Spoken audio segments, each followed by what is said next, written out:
Same old colors. We're just using a little bit of blue and some brown and some green. You just mix these on a brush, no big deal.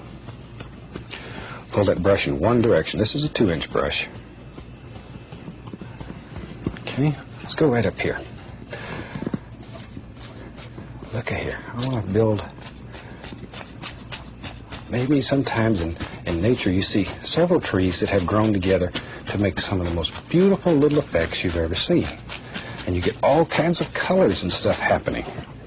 See, now push upward, push that brush. Now don't let it do this. Ooh, see what happened right there? Don't want it to slide. Push so it bends. If you let it slide, you're going to be upset with me. And you can turn it sideways and push upward.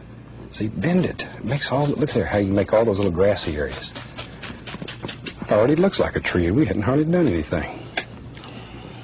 Now I'm going to take some paint thinner on the liner brush and go into brown. Load that brush full of paint, a lot of paint. Turn it as thin as water. Let's go up here. Now then, I want to just work that brush through there. Wiggle it, turn it as you're pulling it down. Oh, we make all kind of old tree trunks in here. They just, well, they've had a hard life. They've got bent and gnarly, and see, just by turning that brush though, you can create that effect. Oh, make little sounds. It really helps. There we go. Boy, that's a poor looking tree. That son of a gun's had a bad life, hard life. He's like me. And sometimes you have limbs that project out that have died. You know, that happens in nature.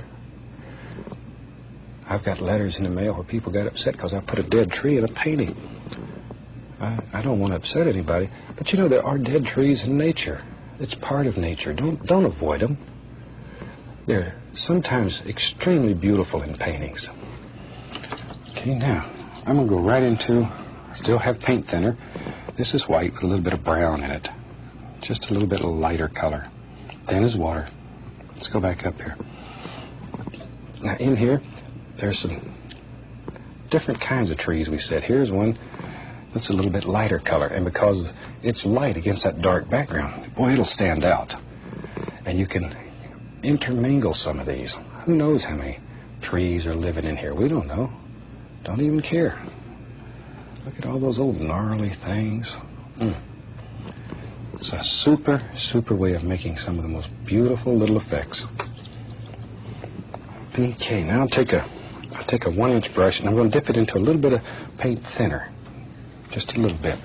And go right through some color. We'll start out here with a little bit of cad yellow. It's got a touch of green in it. Pull it in one direction, load it full.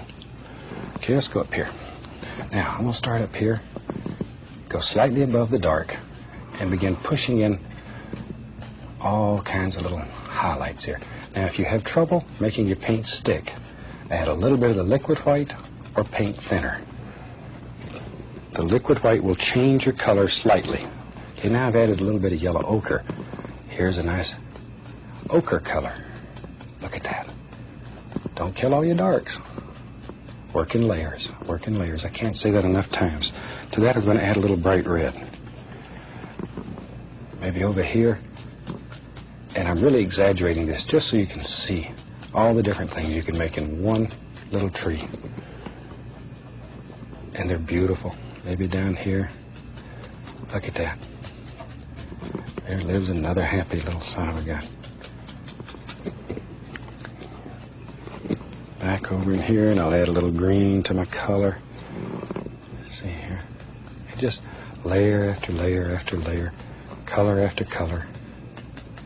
Well, you can get carried away here and get crazy. Now down here, push, bend it upward, and watch here. See? See? You can make all kinds of little layers of grass. Do them in layers. See? Look at that. You need to leave this little dark area in between because that's the only thing that separates. And as before, you see the shadow right in here? If it wasn't for that shadow, you would be in trouble. Okay, let's take the old round brush. It's very good for making like distant background trees. So I'll tell you what, I'm going to take a little bit of a alizarin crimson, a little bit of blue. We'll just make up a quick little lavender color here. Don't really care. Pull it out. Let me wipe my knife off. Okay, now let's take this round brush. Tap it. Just really tap it firmly to load it. Okay, let's go right up here. Now maybe there's some distant trees back here. All we do is tap. I usually try to start at the base, the bottom, and work upward. That way your tree gets lighter toward the top automatically. And a lot of times when you're doing little background trees, this is all you do. You just leave it like this to give the impression of distant trees. So just make some happy little shapes right in there, however you want them, like so. See how easy that is? Okay. Now with the liner brush, let's take a little paint thinner. We'll go right into some brown. Okay, let's go right up here. And throw in just the indication of a few little sticks and twigs and trunks, wherever you want them. Wherever you want them. Now, without cleaning the brush, I'll just go right into some of this yellow and just tap it. Once again, just tap it. Tap, tap. All right, let's go back up here. Now, if you want to highlight these trees, go slightly above the dark color and just with the top of the bristles, barely touch. Barely touch. Normally, I would make them quite this bright, but I want you to be able to see. See, there's still layers in there. It doesn't matter what you paint with, which brush, you still need those layers, and you need that dark at the base. Without that, you end up with all kinds of problems. There you go. There you go. And that'll show you very quickly how to make all kinds of happy little things with a round brush. Okay, one of the most popular trees